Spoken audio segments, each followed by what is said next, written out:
Visa with the Online Trust Alliance, and thank you for joining today's webinar. Joining me today is Mike Jones, Director of Product Management from Agari, Brian Westnedge from ReturnPath, Jeff Wilbur of Iconics, and myself, Craig Spiesel. Today's a really important opportunity for us to really share our research from our honor roll program. We intend to walk through the details, share some insights and perspective, and we'll have plenty of time at the end for discussion. I do also want to remind everyone that presentation will be posted, as well as we will have the webinar, recorded webinar available for downloading. So for those of you who are new to OTA, I did want to share who we are and some of the perspectives of the Online Trust Alliance here. We're a 501c3 organization, and our mission is very clear. It's to provide consumers and business makers prescriptive advice to enhance their practices to enhance consumers' protection, security, and identity. At the same time, one of our key tenets is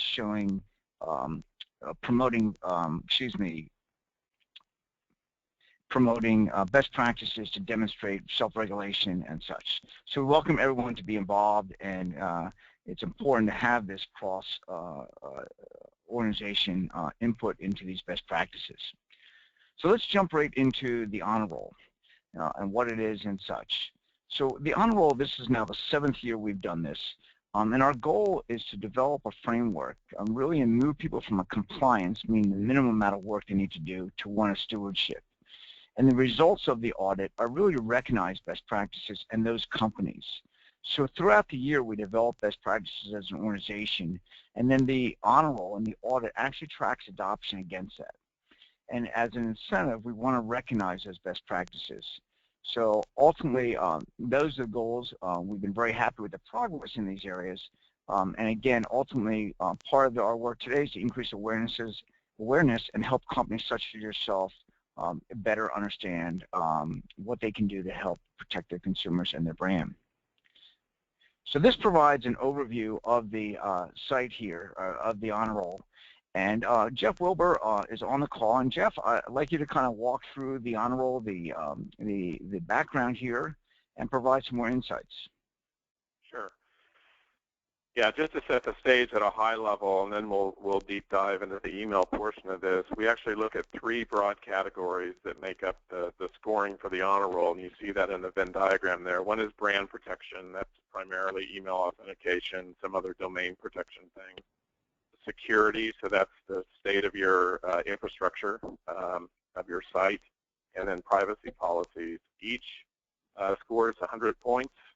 And then we have bonus points and penalties within each category that can add or subtract from those numbers. And to achieve the honor roll, you have to get over 80% total points, and you have to have at least 55 points in each category. So if there's a failure in one category, you fail to make the honor roll. We looked at 7 sectors this year. See on the top of the slide here, the top 100 banks, top 500 retailers, and so forth. And these lists do shift slightly over the year. We're using publicly available information to assess who's on the list, usually by site traffic or other rankings that are available. And then we rank ourselves, OTA members, as well, because we want to walk the talk. Great, Jeff. And to follow up on Jeff's point there is these lists, again, are used publicly available lists. Sometimes we have to add to that. They are somewhat dynamic, but at the same time, they do provide a consistent snapshot from year to year of how a sector is performing. And what's new to the list there is the Internet of Things 50, which we broke down to roughly 25 companies that are focused in home automation, connected home, and wearables. It's important to note that we are testing the websites of the companies and their policies.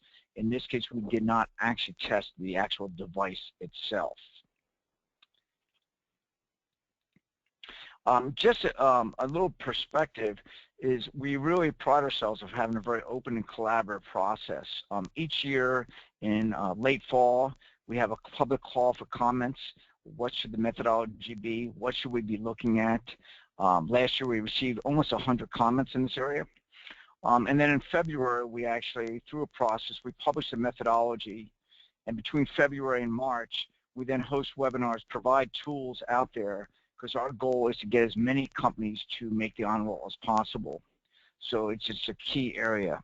And then again, this work is only possible through many companies' support of our effort.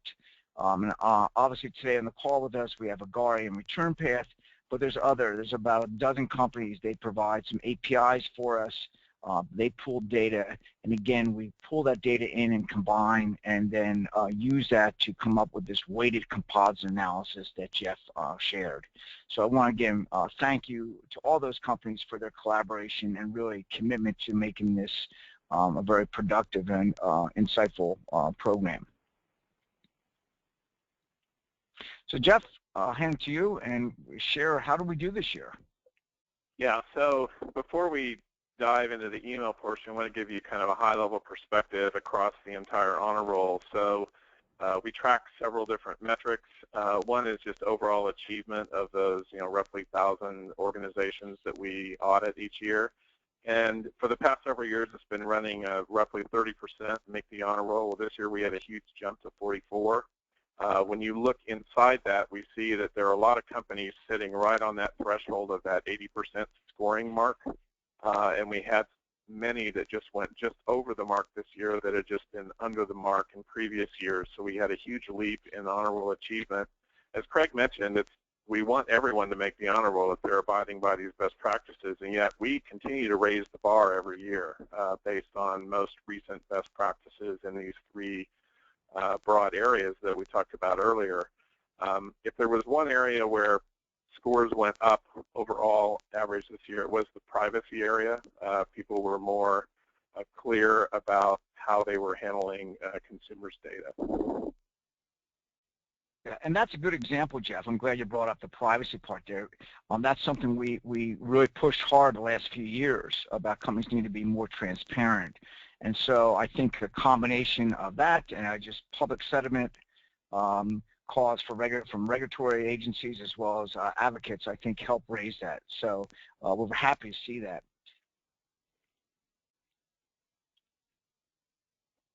So if we look inside this a little bit further, we actually track all this by sector, those 7 sectors that we talked about a few slides ago, and by year. And we want to look at progress over the years, and you can see that, and we actually break down the internet retailers into the top 100 and 500 just to see if the larger companies are doing things any differently than the smaller ones. And you can see that in previous years, the achievement level was much higher in the internet retailer 100. Than 500, but this year they were roughly the same. We saw growth in the banks, social, and then you can see that we have some issues with some of the sectors in honor roll achievement overall. The news sector, which we started tracking last year, grew from 4 to 8%, but well short of the overall average. Internet of Things, new this year, came in at only 20% of the organizations making the honor roll. And for the first time this year, we assessed the federal government sites because we hadn't been looking at their privacy policies in the past. So this was their first year to qualify for the honor roll, and they came in about the overall average of 42%. Great. I have a question that came in about the news sites. Why are they so low? And 2 areas that our observations is twofold. One, they typically don't have the most robust security. In some aspects, again, they're not like a banking site or have an e-commerce shopping cart. And the other area is because of their reliance on advertising and sharing data with a broad set of third parties.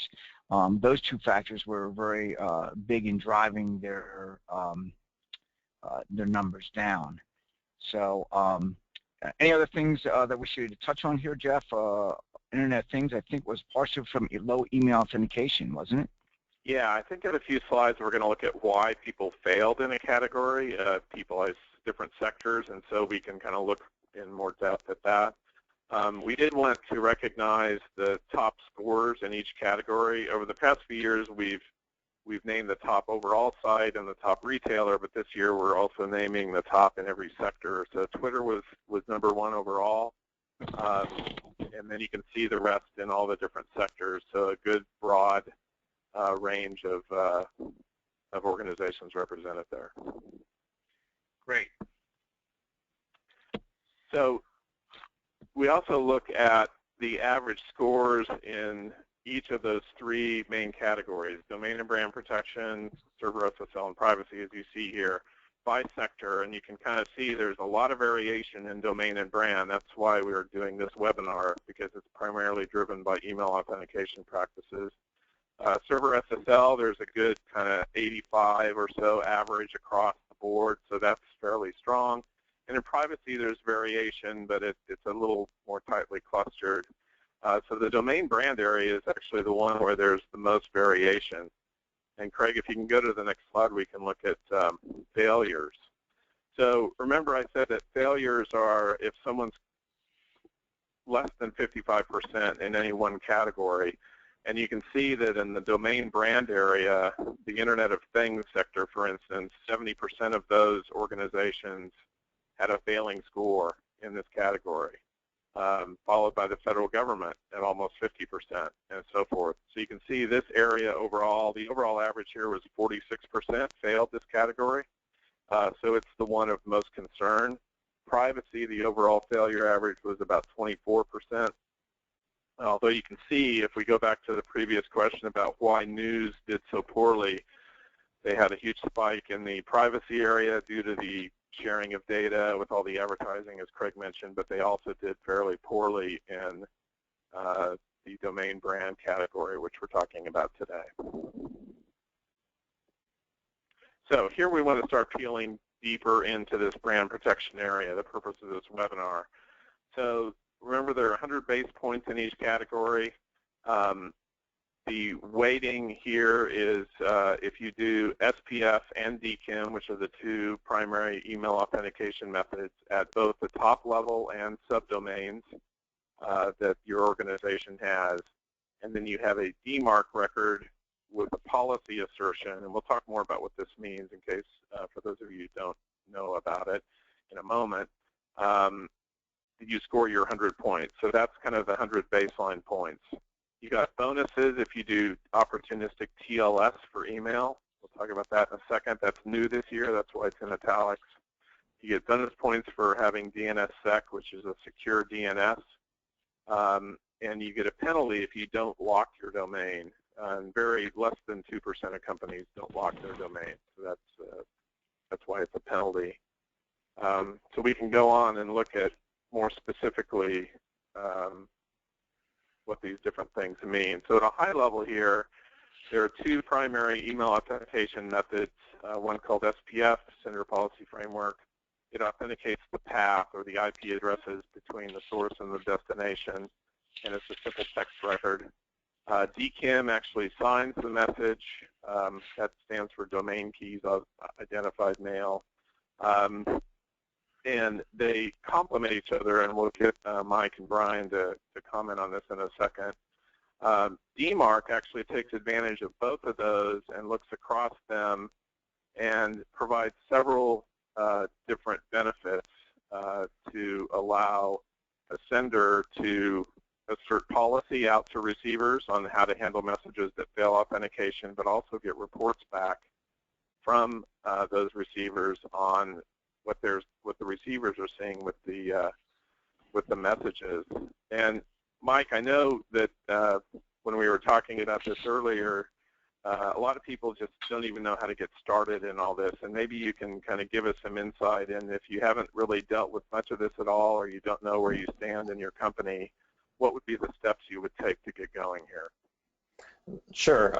So this is a question I hear a lot from different companies that I talk to, and it's just, how do I get started with implementing email authentication? Now, as you'll see in some of the stats coming up, a lot of companies have already started with SPF or DKIM, and a lot of DMark is a newer specification, so it's a little farther behind. And a lot of organizations get confused about DMark, and they wonder, well, don't I have to be doing SPF, and don't I have to be doing DKIM in order to do DMark, or do I have to do these other standards perfectly in order to implement DMark?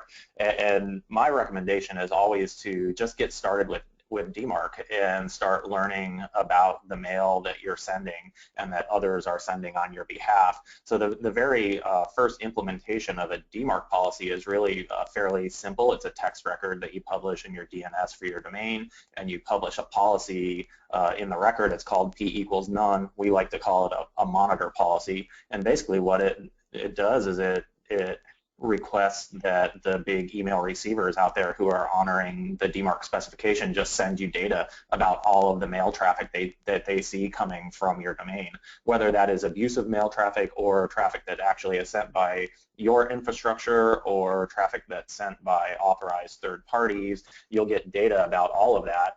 And then you have a really effective way to look at all of your mail traffic and figure out what you have to go get authenticated by SPF and DKIM. So you can do that first DMark policy before you even get started with SPF or DKIM, or if what you have right now is an incomplete implementation of SPF and DKIM.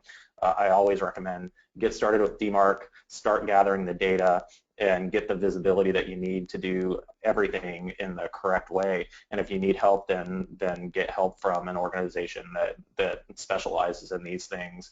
But I mean, if someone came up to you and said, hey, Google and Microsoft and Yahoo, they're all just waiting to send you data for free about your email. I mean, who would pass that up? And effectively, they are saying that by honoring the DMark specification. All you have to do is ask, and the way you ask is by publishing your DMark record. So Mike, you mentioned Microsoft, Google, and Yahoo. Are most of the major mailbox providers supporting DMark at this point? Yeah, so the latest stats by DMark.org on this are, in North America, coverage of consumer mailboxes is somewhere around 80 to 85% of consumer mailboxes protected by DMark, and worldwide it's somewhere between 60 and 70%. So yes, the majority of consumer mailboxes are protected by are receivers that protect them with DMark by honoring DMark.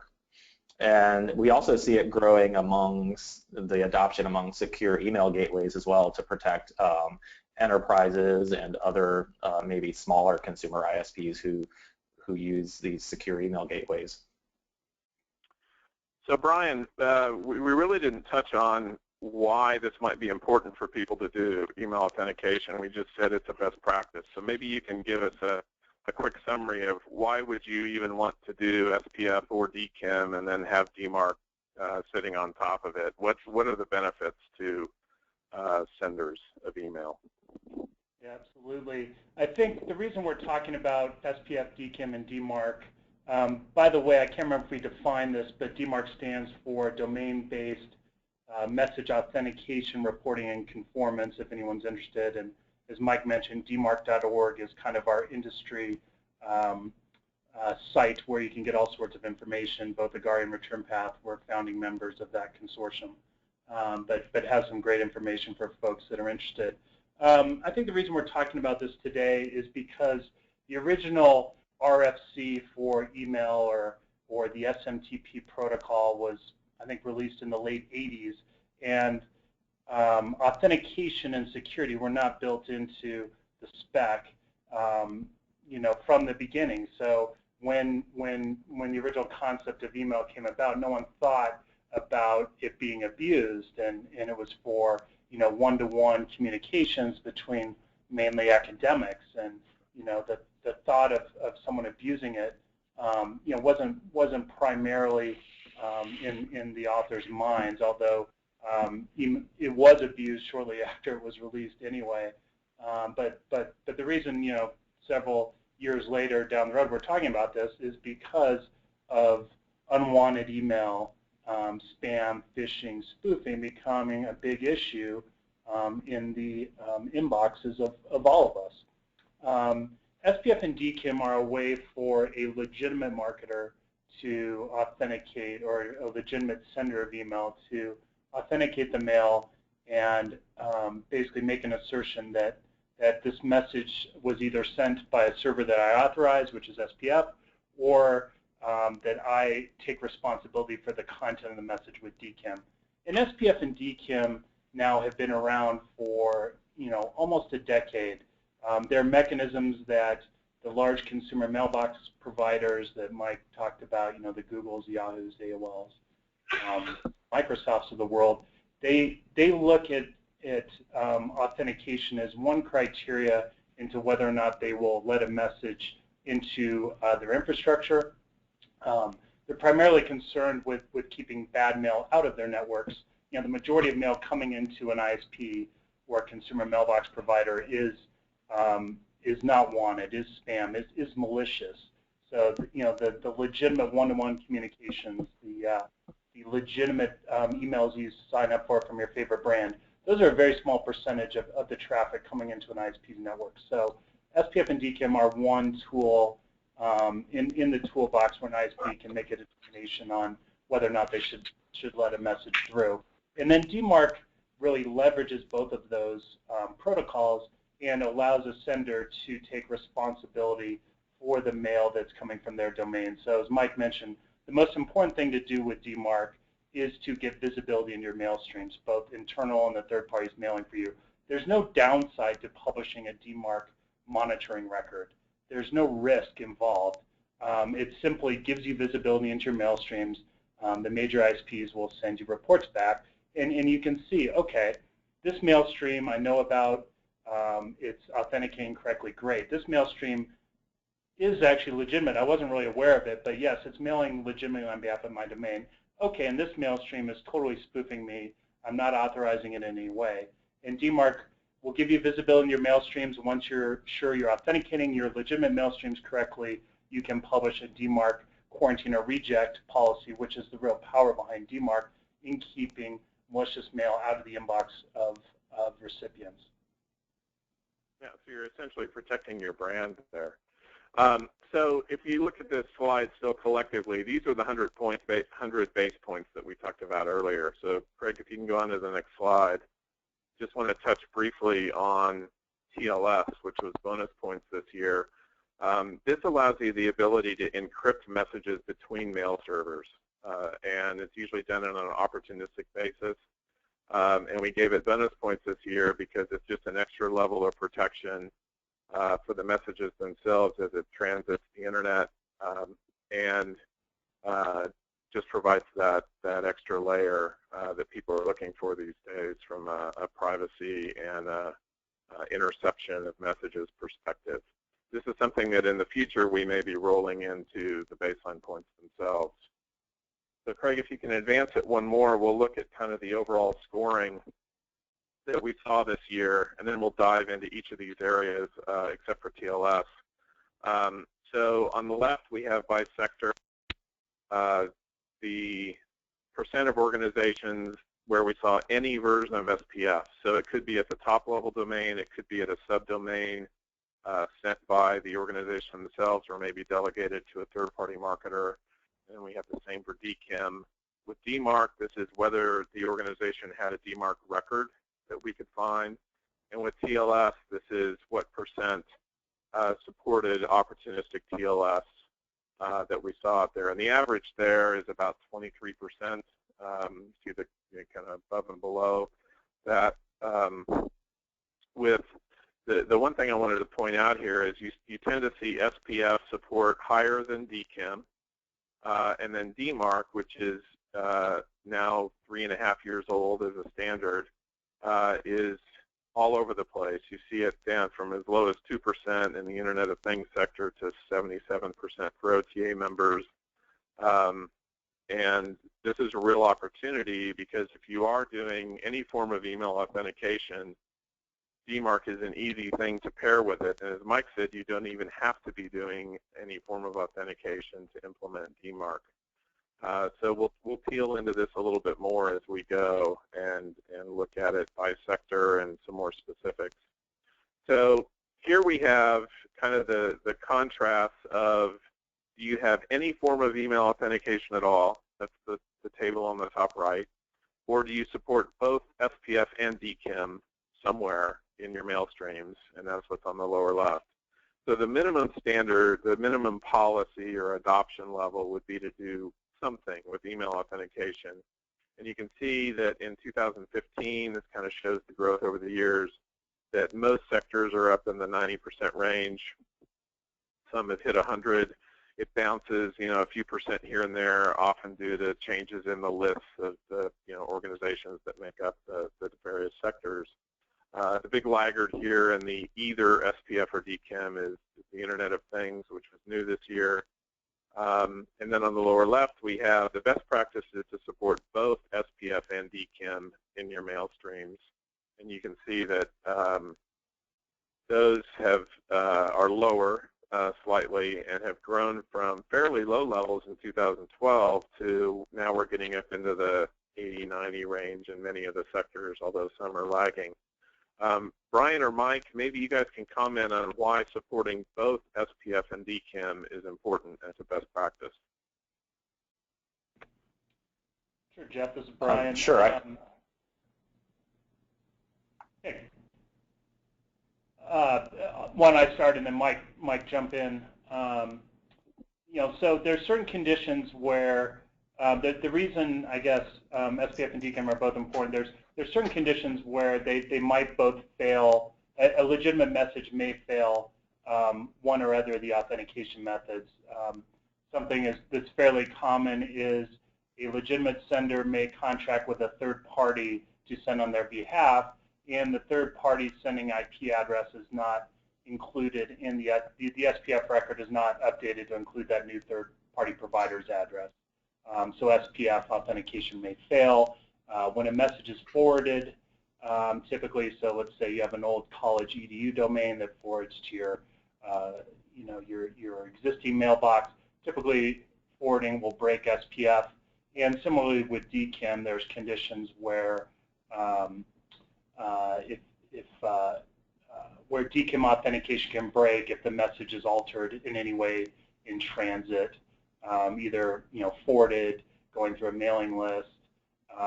There's a lot of, we can get into this as well, but there's a lot of mail servers today that don't actually support DKIM. It's not quite as straightforward as an SPF record, which Mike mentions is a simple text entry in your DNS, just like a DMark record. DMark, or DKIM, excuse me, is a little more complex. It relies on the mail server to support the signature digitally, signing the message. So there's a reason that DMark leverages both of these authentication methods, because there are certain conditions under which both may fail. So Mike, feel free to add on to anything I missed there. Yeah, I would just add on, looking at this through a DMark lens, when you do get your mail streams authenticated and you want to move to a DMark quarantine or reject policy, one of the biggest concerns for most organizations is you don't want to reject legitimate messages. And by doing both SPF and DKIM, you protect yourself against, you highly reduce the chance that you're going to reject legitimate messages, because like Brian said, there are some failure cases for each method of authentication. But what I've seen with many of our customers who are doing DMark reject policies, if you have an effective implementation of both SPF and DKIM, you can achieve 100% or near 100% authentication for your legitimate mail streams. It is possible, and it's possible and it's real. We have many customers who do that and feel completely safe in publishing their DMark reject policy for their domain based on doing both SPF and DKIM. And Mike, you make an interesting point that DMark is all about proper authentication of your legitimate mail streams. DMark doesn't make any sort of assertion whether or not a particular message is malicious or not. There's nothing really in the spec that is about whether or not the message is phishing, for instance. DMark is fairly black and white. It simply says, or gives the sender the power to assert a policy that tells ISPs, hey, reject any mail claiming to be from my domain that is not authenticating correctly. And that's it. And it's certainly not a panacea, but it is the best tool that an email sender has in their kit today to make sure that both their legitimate mail gets delivered and that malicious mail claimed to be from them is rejected. All right, so let's look a little deeper inside SPF, DKIM, and DMark. So we'll start with SPF. This is a chart that shows kind of adoption at the top-level domain over the last 4 years, and then for the last 2 years, kind of the any SPF. We see these numbers, started in the 60s, 70s a few years ago, and now we're up in the 90 range, and approaching 100 in the any SPF.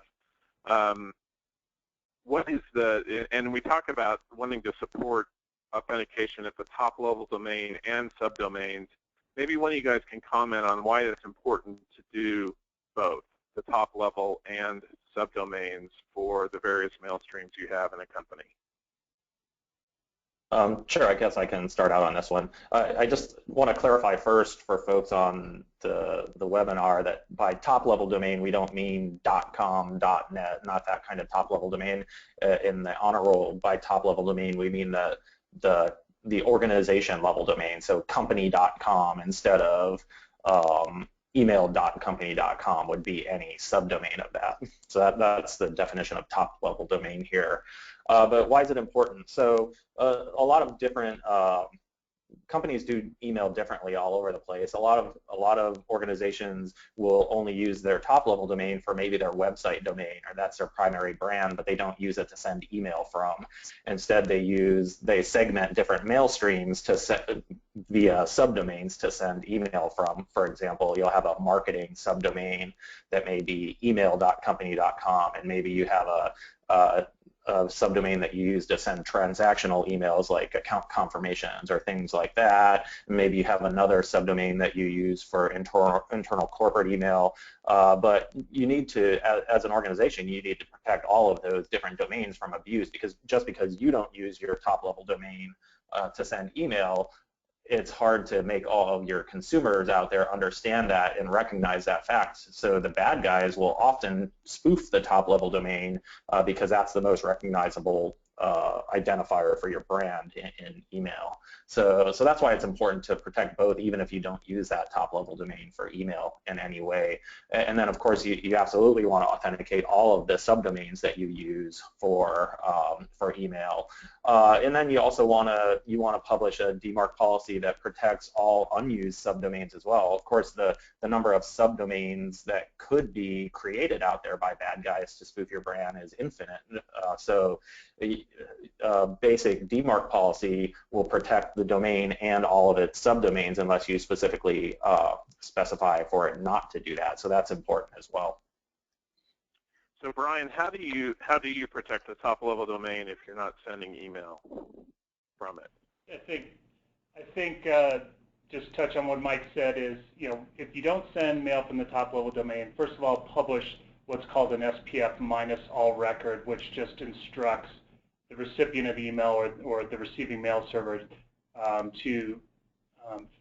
that the message that no mail should be sent from this domain, and any IP address that's mailing on behalf of this domain should fail an SPF check. So that's first and foremost. Publish an SPF minus all record.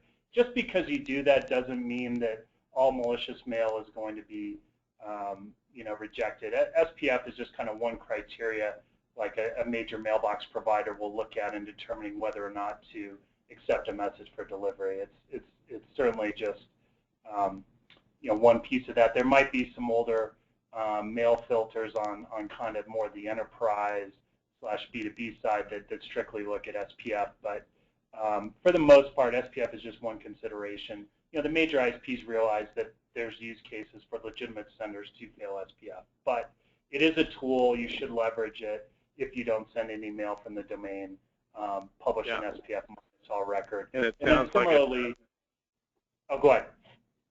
Well, I was going to say, it sounds like it's very simple to do. Just a simple record takes care of it. Yeah, literally a text record the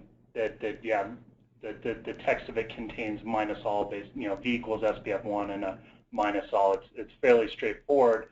And then you can also protect yourself, which will go a little farther, is if that domain does not send an email, publish a DMark reject record for it as well. So the DMark reject record will actually instruct the ISP to, in fact, reject any message claiming to be from that domain. So that's a little more powerful, and you know, just another lever, as Mike said, if your brand is well known, if your top-level domain is a website that you use but you don't send email from it, or even if your top-level domain is a brand name that you don't necessarily use for anything, but can be spoofed because it's so recognizable, yeah, publish the DMark reject policy on top of that. Great. So let's go on to DKIM and look at that kind of at the same level. We see here the growth of DKIM adoption at the top-level domain and the any DKIM over the last couple of years. You can see these numbers are quite a bit lower. Whereas we saw 60s, 70s, 80s in SPF, we're now seeing 20s and 30s here for support of DKIM at the top-level domain, and then kind of down 10 or 20% in the any DKIM category. Mike, you touched on this a little earlier, or maybe it was Brian, I forget, but DKIM's a little harder to implement, but we see a big gap here between top-level domain and any DKIM. Why is that?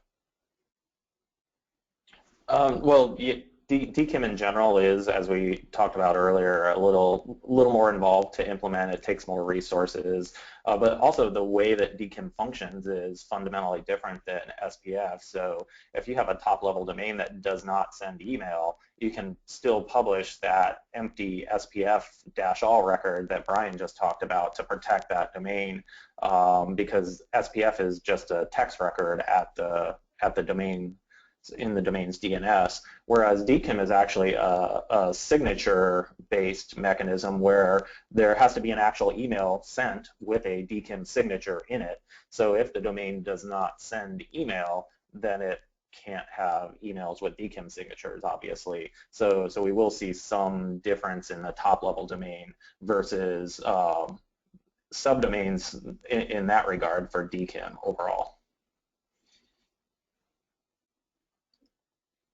Great. Yeah, and our collection of data here is a little bit different as well. With an SPF record, we can actually ping the DNS and look for a record at any level, at a top level or a subdomain, versus DKIM, because it's signed message by message. That's where actually you guys were feeding us data on whether the DKIM signature was in the header itself. So it's a little harder to assess. Because you have to be kind of in the stream of the mail or get data regarding the messages, as opposed to just kind of being able to view it from the outside. Let's go on to DMark. We've talked a lot about it, but let's look at its adoption. It just became a standard a few years ago, 2012, and you can see adoption back then was in the single-digit % mainly. But it's grown pretty rapidly up into the 20s now. And then for this year, we show also as a percent of companies that have a DMark record, which ones are asserting some kind of policy, either reject or quarantine, as Mike and Brian have already alluded to. Reject would be block the mail, quarantine would be, you know, put it in the junk folder or whatever mechanism they're using. And so we do see growth in every sector in use of DMark records, which is great. But there's still a big gap between DMark records that are down in kind of the 20s overall versus adoption of email authentication overall, which is up in the 70s. How do you guys see that? Is this people just not paying attention, or a missed opportunity, or how would you characterize it? I think, Jeff, definitely a missed opportunity. For sure, and this data kind of aligns with the data that we've seen. We did our own DMark intelligence report earlier this year, return path, and kind of saw similar results across different vertical industries. You know, one thing we already mentioned is DMark itself is about 3.5 years old. Just became a RFC or an IETF informational kind of RFC earlier this spring. So I think there's still a lot of evangelizing we need to do, and you know, I would kind of equate it to kind of knowledge about deliverability several years ago. I think, you know, for a long time people sent email and expected it to be delivered, and then suddenly started realizing, hey, I'm a legitimate sender and I'm sending a message that's not getting delivered to my recipient. Why is that?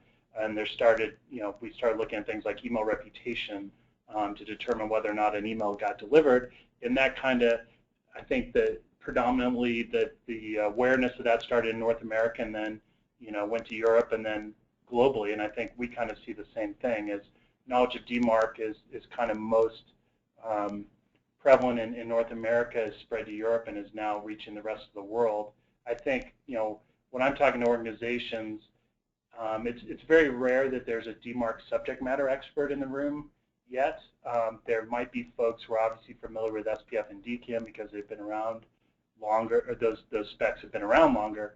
But DMark is still somewhat unknown. So part of the honor roll, part of what we can leverage here is for evangelizing, is to show, hey, look, DMark is no risk, no cost to you. Publish a record in monitoring mode to get data back, even if you aren't currently authenticating any or all of your mail streams. Get that visibility. But I think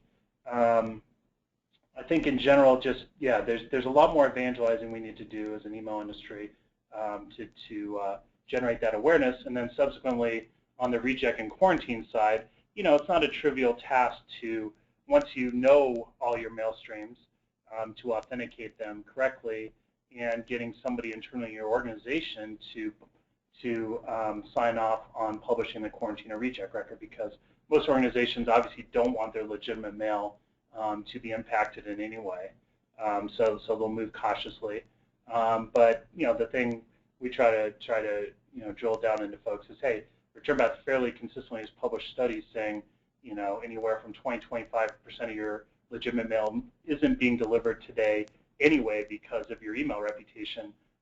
If you can keep your risk very low of impacting your legitimate mail because you are authenticating correctly, go ahead with your ZMark reject or quarantine record and try it in quarantine mode and test it. Make sure your legitimate mail isn't impacted by starting with a quarantine record. The message will still get delivered, albeit to the junk or the bulk folder, but it won't be rejected. And then once you're sure there's no impact to your legitimate mail, go ahead with a reject record. Mike, what's your perspective on the adoption and how we can raise it up? Well, I agree with everything Brian said about, I think DMark is a young specification. It's still an issue. There's still a lot of evangelism and education that needs to be done out there. That's why we're here on webinars like this, and both of our companies are out there a lot in the marketplace trying to educate organizations and security organizations and marketing organizations that hey, there's something you can do proactively about the risk to your email being sent to consumers. You can do this DMark thing and understand your email flows and help protect that. And it's really the only way that you can be proactive about doing something to protect your outbound email streams. So that's a big part of it. And most folks we talk to, once they understand that, they get it right away. But it's 3 years in the email world isn't a ton of time, so it's still pretty young. So we're still making progress there. There's a lot of ground to be gained. On the reject and quarantine side, I think the adoption there is, at least in the customers that we work with, it's actually pretty good. I think that's because the customers we work with have a real focus on it. So I think the percentage there is probably higher than what the overall percentages we're looking at for these broad categories is. The reason is it takes some organizational will to get there. You have to have, organizations need to set up an internal process for authenticating email, and they need to have some real email governance policies. But if you do all that, you're actually making your overall governance and security posture better. So it's not just the actual rejection of spoofed messages that benefits from going through that process of building an organization to get to a DMark reject policy. It builds some organizational muscle behind having real governance and security policies implemented. Yeah, when I look at the adoption rates here, I kind of see, some of them are kind of concerning, especially in those areas where sectors are highly spoofed, both to protect themselves and their customers. You know, like in the banking area, we only have 24% of them, of the top 100, have a DMark record. And they do have one of the higher rejector quarantine rates, so the guys who are doing it kind of seriously, but still, you know, social sites are doing DMark at twice the rate of banks, and banks are the ones that are more often spoofed. So there's definitely an opportunity, maybe a missed opportunity there for them to get that discipline, that organizational will, as you said, Mike, and kind of get DMark going along with the rest of their authentication, because their authentication support is at a pretty high level, but DMark is still lagging quite a bit. So definitely missed opportunity there to kind of take it to the next level. Let's move on to one other kind of scoring mechanism that we did this year. And it kind of builds on the email report we did last summer as a kind of follow-on to our honor roll last year, and that is something we call the Email Trust Scorecard. So you might say that this measures the completeness of email authentication practices in an organization. So what we're looking at here is the percent of organizations that support SPF and DKIM at the top-level domain and have a DMark record. So they're taking it seriously enough that they've done it kind of at the top levels in all three categories, SPF, DKIM, and DMark. The blue bars are the results we saw last year in each sector, and with the overall number being there on the far right, and the gold bars are what we saw this year. And you can see that in many sectors we saw a dip this year of a few percent, some we saw a few percent rise. Overall, it went down slightly, mainly because the Internet of Things had no one make the Email Trust Scorecard this year, because their practices were, you know, not at a high level, as we already talked about. But this kind of talks to the thoroughness or completeness of email authentication with both methods and DMark. And maybe you guys can talk a little bit more about that sort of, how do you push through, maybe you've got it on some of your marketing email streams and maybe it's on a transactional email stream, but how do you push through in an organization to get it done thoroughly across the entire spectrum? One thing you can do is, from a third-party perspective, is you know, only work with vendors that support these two technologies. You know, as I mentioned, they've been around several years. They're best practices. You know, they're generally required to sign up for, you know, let's say ISP feedback loops and such. So they're well known. If you're, you know, working with a vendor who sends email on your behalf, they should adopt these. They should be adopting these specs, kind of, you know, point blank, in my opinion. So you may need to take a step back and establish an internal email authentication and governance policy. You know, you may need to require across your organization, you know, stipulate that you only work with vendors that support these email authentication technologies. You might be a bit hamstrung. You know, there's certain, like at the top-level domain level, you know, if you're sending email from a Lotus system or even Exchange or Office 365, which don't yet support outbound DKIM signing, although they are supposed to very soon. You know, you may not be able to, you know, your platform may just not support DKIM, but you can evaluate whether or not you want to implement a DMark policy just using your SPF results, for instance, which is why DMark, you know, can leverage both of them. Mike, how about you? What do you see as this is another opportunity to increase your brand protection? So how do you get that done inside a large organization? Yeah.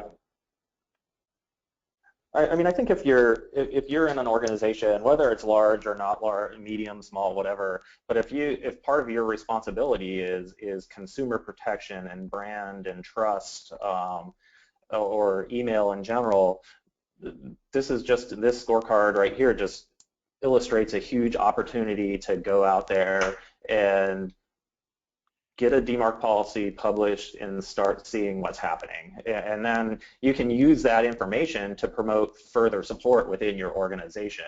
I mean, that's really a powerful thing. It's one thing to go try to drum up support throughout your organization and say, hey, we should really be doing this email authentication thing. I think it can help our brand and consumer trust and protect our consumers against phishing. They'll like our email more because they know they're not going to get phished by our brand, et cetera, et cetera. But when you can illustrate it with graphs and charts because you've actually published a DMark monitor policy and you're getting the data, and you can actually go to someone and say, hey, look, here's some mail streams that we didn't even know about because they're not following, they didn't go through a normal channel to get implemented. Someone just had a project going, so they went and hired a third party to start sending email. They're using our brand and our organization, but no one in the company knew about that. That's where the whole, use that data to start gaining support to drum up, to create that organizational will around email governance and make your overall security posture better as an organization. Yeah, great. Craig, I know we've had some questions on the Internet of Things sector. Maybe you can run through and address those. Yeah, great. And part of the questions actually have come up as like, why are we looking at Internet things? How are we doing it? What's the relevancy? And I think those are great questions. And what our concern is we've already seen cyber criminals and phishers targeting users purporting to be sending mail from their health type bands or some connected home devices. And we only expect that area to increase. So it's really important in this area that those brands do as much to protect consumers. I mean, so this is a threat that we're seeing already. It's really a call to action for those companies, whether you have a home monitoring or audio system or garage door opener or a health fitness band. We think it's really important, and we can only expect the criminals, as these devices gain greater acceptance, to start targeting consumers purporting to be representing the companies. Yeah, and they have some of the most sensitive data there is, right? And but a lot of companies are small, or they may be coming from areas where they haven't dealt with the connected world as much before. Yeah, and that's actually really good you brought that up. I mean, you think about your healthcare information, your personal fitness information, you think about your home device, be able to compromise your garage door perhaps, or override your home video or your TV. So in many areas, this is perhaps the most sensitive information from a personal privacy and a personal security. Great. Well, let's kind of move to a summary here. We're almost on the hour. This is kind of a bulletized summary of our next steps and concerns. I think we've talked about most of these. I don't know that we have to spend too much time on them, but if you just kind of summarize across the board, we do see certain areas that are lacking in email authentication adoption, DKIM and DMark primarily. We talked about how to protect domains that aren't in use for sending email. And we talked about the challenge and ways to overcome getting a comprehensive authentication program going within a company. It requires discipline, develop a plan, and so forth, and often there are organizational challenges to that, but we kind of addressed that on the previous slide. Craig, you want to wrap up with kind of where we're going from here? Well, great. I want to thank Brian and Mike for your time, and not just on the call here, but over the years co-chairing the Email Integrity Working Group and providing some of the data. And both of you had mentioned one of the key points in the slide earlier about this is not just an email marketing problem, it's an organizational problem, and that's a big area of concern. So how do you reach beyond that group? So that's a call to action for those of you on the call. On the email marketing side, engage the other groups within a company. So where do we go from here? We are now starting to look at the methodology for 2016. So as Jeff explained, certain criteria are weighted as bonus points.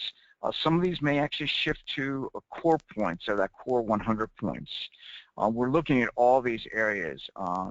This year we put a higher level weighting on companies that had a reject or quarantine, or specifically reject records. So we may see more of that. And the reason why you should be concerned is yesterday's criteria, I can guarantee you, if you stay the same, your score will go down. So the whole idea is we want to raise these things up, and as Mike and Brian shared, as DMark is now become a widely accepted standard, the importance and acceptance of that goes higher.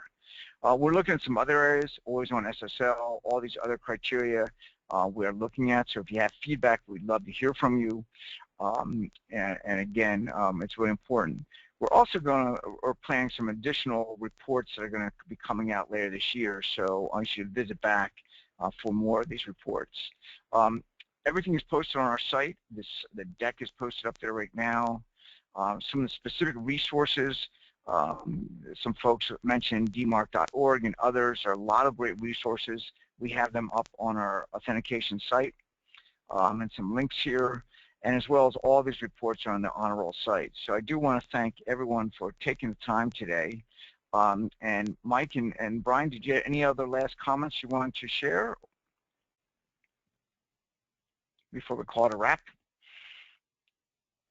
Greg, I mean, OTA's message, I think, to both its members, the public at large, and the organizations we evaluate in the Honor Roll would be,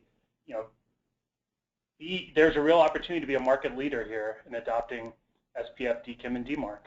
Your peers in the industry haven't necessarily done all three of those, so why not you be a market leader? On the DMark side, don't be a soft target. A DMark record is public information. The bad guys can look up and see whether or not your sending domain has a DMark record and whether or not you're asserting a policy on it. So, be a market leader. Don't be a soft target, and be proactive about protecting your brand and consumers. Yeah, and Craig, I would just echo your thanks to everyone who joined on the webinar today. I mean, just by being here, it shows that you're interested. If you're not already doing some of these best practices around email security, it shows that you're interested in learning about them. So I encourage you to use some of these resources. Reach out to any of us on this webinar, any of us who are panelists on this webinar, to talk or learn more. We're always, like I said, we're out there evangelizing and educating all the time, so would love to hear from you and help you start on the next steps. And yeah, like Brian said, don't be a soft target. Even if you don't know about the abuse that's happening right now, the criminals don't usually give you a 1-week warning when they're going to start their next attack or anything like that. They don't give you any kind of warning. They just do it, and you don't want to be caught unprepared with that. Well, great, and great advice from both you guys, being in the trenches in the first line of defense here, helping companies. So I want to thank everyone again, and visit back on our site, OTAalliance.org, for more information, and we welcome your feedback. Thank you again, and good